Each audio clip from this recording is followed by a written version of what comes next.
Hello everyone, welcome to Andy Visits. In today's video, we'll be discussing the 10 most haunting ghost movies of 2010s. My job is to try and untangle the truth. Ghost stories have captivated audiences for as long as stories have been told, and the past decade hasn't broken the trend from the blockbusters that go bump in the night to psychological dramas that form their way into your soul. So there are 10 most haunting ghost movies of 2010s. World will remember you, or maybe just a couple. We are still here. Scream Queen legend Barbara Crampton teams up with up-and-coming schlock icon Tad Georgian for a movie that may be all about the gore and definitely does not disappoint. Channeling like disguising genius of masters like Lucio Fulci, We Are Still Here centers on an unassuming New England country home that demands blood and gets it.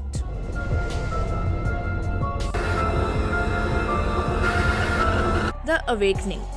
Nick Murphy's post-World War I ghost story finds Rebecca Hall's myth-busting skeptical embroidered in the many mysteries of a reclusive boarding school where the numerous still open wounds of the war get re-examined.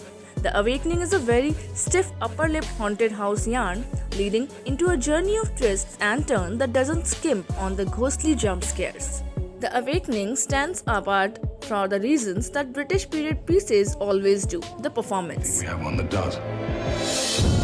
Bumps in the night. They are frightened. The Innkeepers.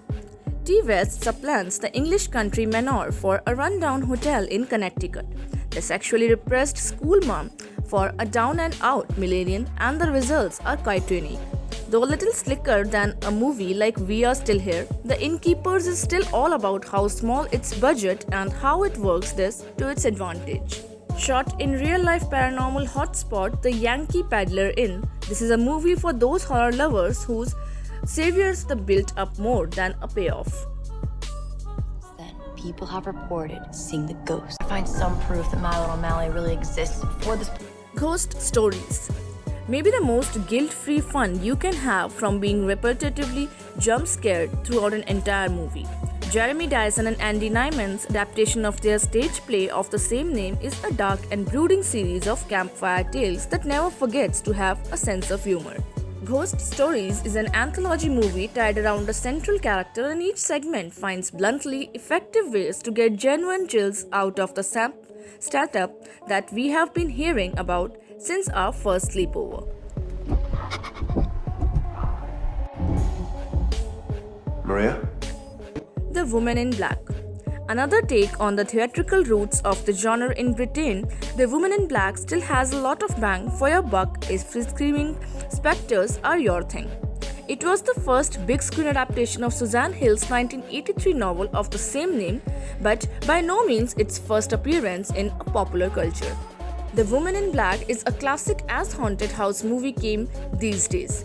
Daniel Radcliffe, in his first post-Potter movie roles, elevates the Jack-in-the-Box frights to something with the real staying power.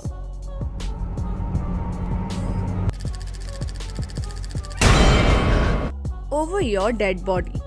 A few years ago, back when prolific director Takashi Miike was only on 94 movies instead of 100 plus, he is on now.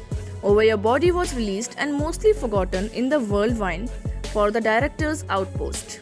The story follows a company of actors as they prepare their interpretation of the classic Japanese ghost story. Practically, the Japanese ghost story Yotsuya Kaidan, the jealous love triangle of deception and violence spilling out from the brilliantly realized stage show to the reality of the actors' lives. Crimson Peak. Before receiving his Oscar-sweeping recognition for The Shape of Water, Guillermo del Toro's other strange romance picture went largely unappreciated.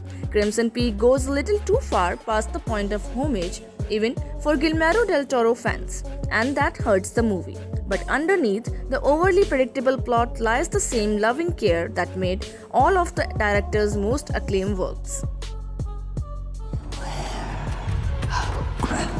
You have to trust me. A Ghost Story. David Lowry's low-key hipster ghost story is an intimate, minute, and comically sprawling at the same time. It's exactly what every pretentious babble is attempting to be, genuinely profound in a simple and emotional way. It achieves this by both having a sense of humor about itself and being legitimately well made.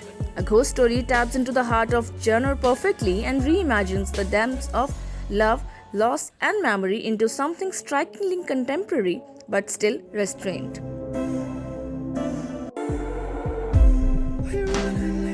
So, which one is your favorite among all? Do share in the comments section. Thank you so much.